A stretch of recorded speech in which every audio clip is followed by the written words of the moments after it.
Welcome to ZKast, everyone. I'm Val from ZK Research, and I'm inside the expo hall at Webex 2025 in San Diego with Monica Naim.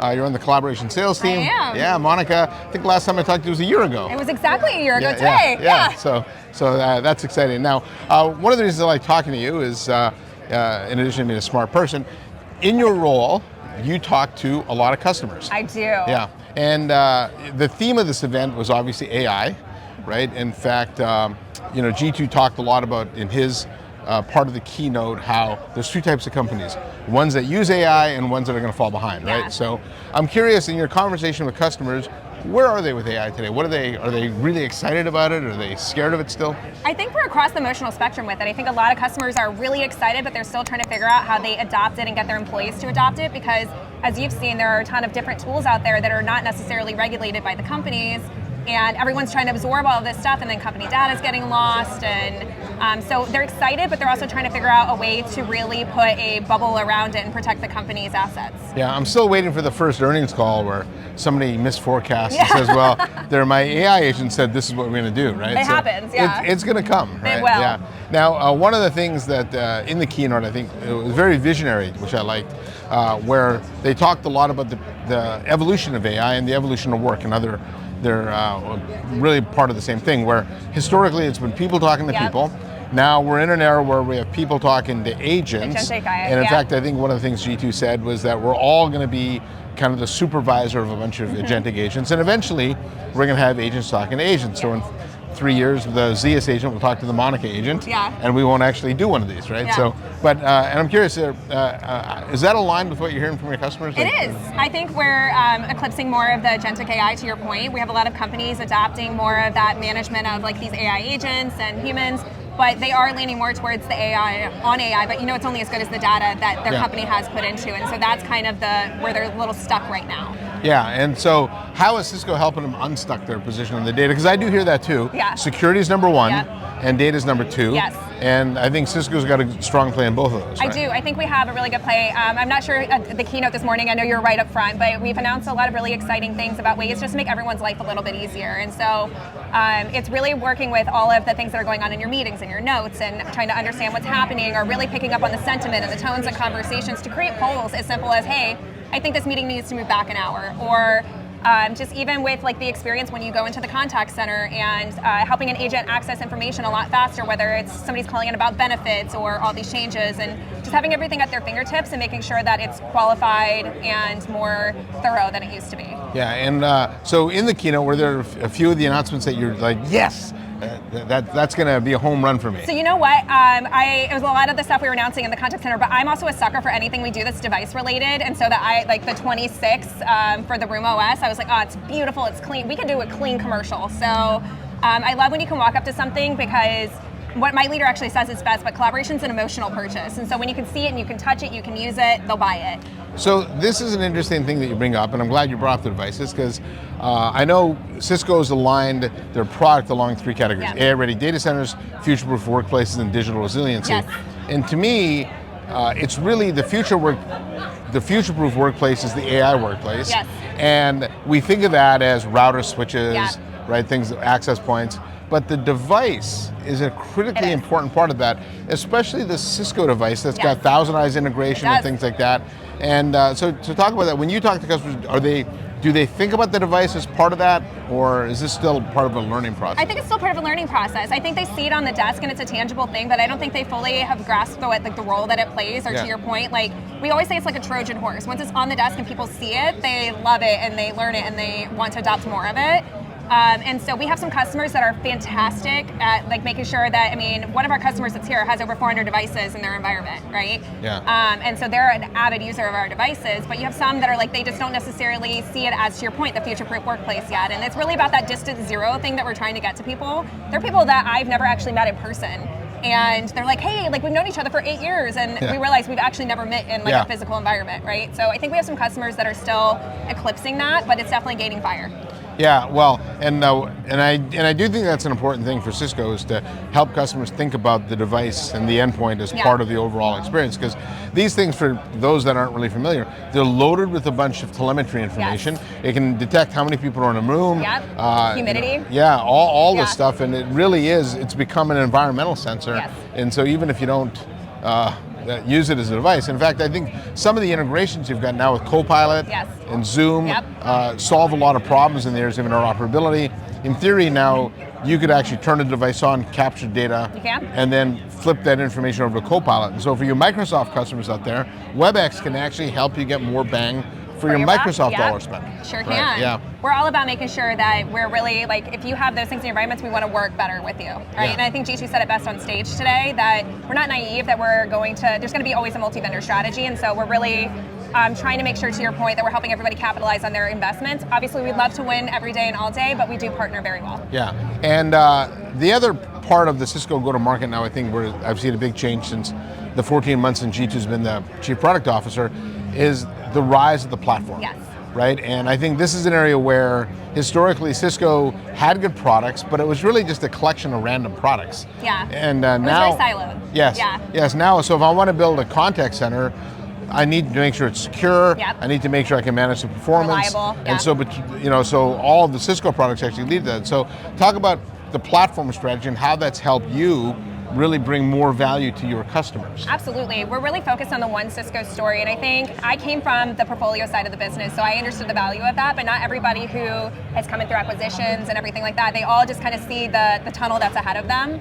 And G2's done a really good job about making sure that everybody understands the platform play, that we're all working together, that we all understand the value that each person's bringing, and that we can tell that cohesive story. And so our customers are really just invested in it now. They're like, oh, okay, so you're not only coming in to talk to me about route and switch or data center or security, like it's truly like a holistic approach now. And they're like, this makes more sense because you can tell a complete story versus just puzzle pieces of it.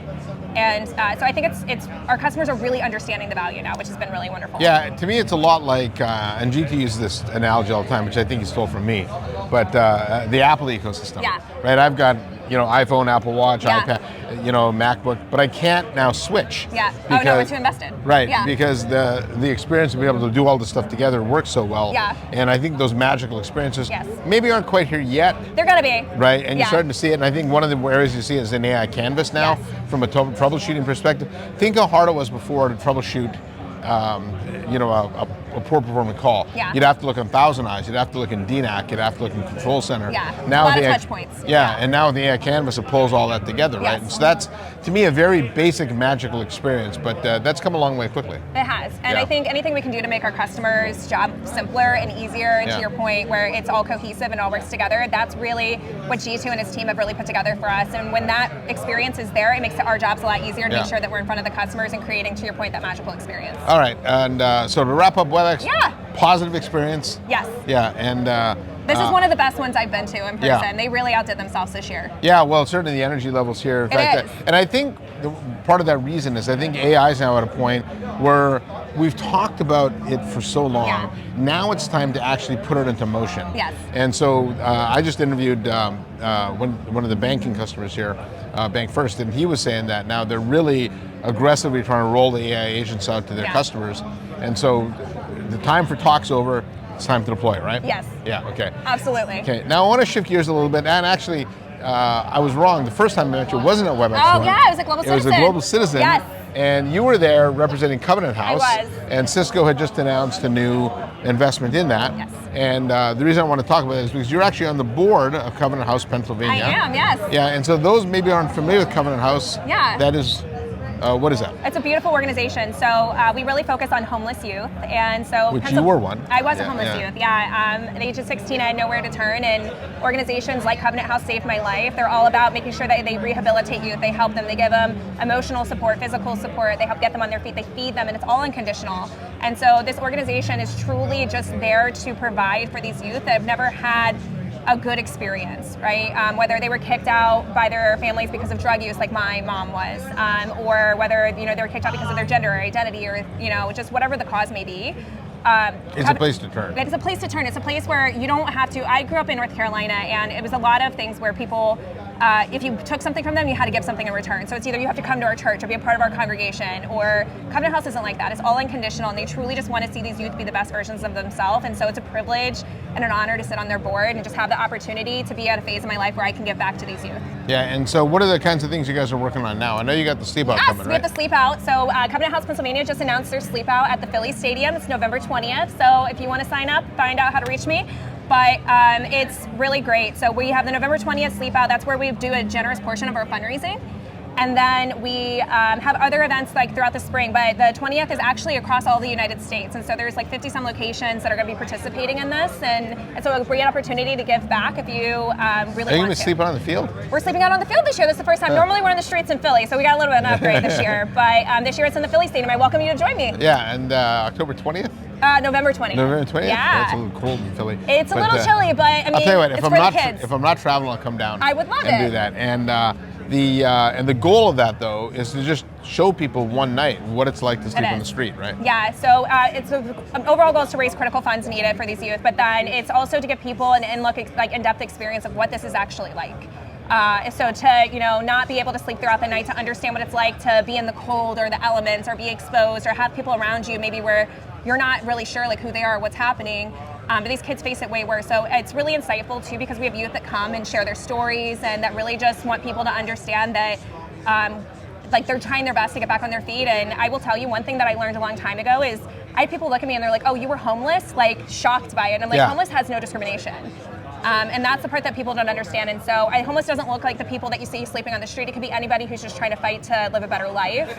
And so you don't know what's going on behind closed doors ever, but this is an opportunity to really come and experience this with the youth and really understand what it's like, and then to really be a part of the organization.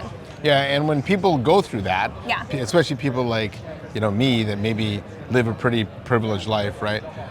Does that wake them up and they go, man, that was really hard? Yeah, actually. So we have a lot of people that we recruited the first-time sleepers last year, and they woke up the next day, and I'll never forget it. One of them just had tears flowing down their face, and they're like, I had no idea. Like they'd seen the sleep out and they were like, oh, it just kind of felt like a little commercialized, and then they got to interact with the youth, and then they were like, I didn't sleep all night, I'm tired, I'm hungry, I want to go home, I get to climb in my bed. But these kids don't have that. So every day they're just waking up and exhausted, and it was like this very eye-opening experience for this person, and they were just so grateful that they had that experience. Yeah, and typically how many people show up to one of these? So we're hoping to get 750 this year at the Philly Stadium, but in years past I would say we normally have like 300, 350 at the Philly location, but again, it's the entire United States that's participating, so you don't only have to be Cisco to participate. But Cisco, I want to say last year, I think our goal this year might be like 2 or 3 million. But we have quite a few Cisco employees that do it, and we welcome our analysts and partner friends and everybody. Well, and Cisco, I think last year announced they were making another donation to it, and they've been a big supporter of it, really from Chuck all the way down, right? So yeah, Fran's heavily involved, and she's done beautiful things. Patrick Morrissey. We have a lot of really great sponsors. I think G2 even participated in California last year, and so one thing, our Cisco employees are very philanthropic, and so this is a cause that almost everybody's behind. Yeah, well, that's great. And I'm glad you're doing that. Thank you. Anything else you want to point out about Covenant House, maybe for my audience? Just find it, like everybody thinks that you have to do something big, and so what I would say is start small. If you're not sure how to give back to your community, or even if it's homeless youth, then just try to do something really small, and first step's only step you have to take. Okay, well, if you look in the YouTube description below, you will see a link to Covenant House, and you can register, you can donate there. You can donate. Yeah. I'm all about donations. You can sleep out with us. You can do anything. $35 provides a SEPTA pass for youth. $5 provides a hygiene kit. $50 provides a sleeping bag. Okay. So these are all tangible things that the kids get right away. Yeah, and so I will also include Monica's LinkedIn handle. Please, and then you can reach out and if you want to learn more. Yes. All right, so we covered WebexOne and Covenant House. We did. Thanks for your time, but more than that, thanks for all you do with Covenant House, trying to help people not be in the position that you were in, or at least get out of it, right? Thank you for the platform. It's always a privilege to have this discussion with you, and thank you for highlighting Covenant House as something obviously I am near and dear about, but it's a privilege to be a part of this with you. Well, I would think that most of the people here haven't gone through what you've gone through, so it's very brave of you to talk Everyone about. has a little bit of turbulence. My plane just was a little lower than everyone else's. So. All right, Monica, anything else you want to add? No, thank you. This has been great, and I appreciate it. I look forward to seeing you soon. Yeah, so for the sleep out. Yeah, so on behalf of Monica Naim, I'm ZKast from ZK Research, and thanks for watching. Make sure you give her a like, right, and hit that subscribe button, and I'll see you next time on the next episode of ZKast. Thanks, Thank Monica. you. Thanks.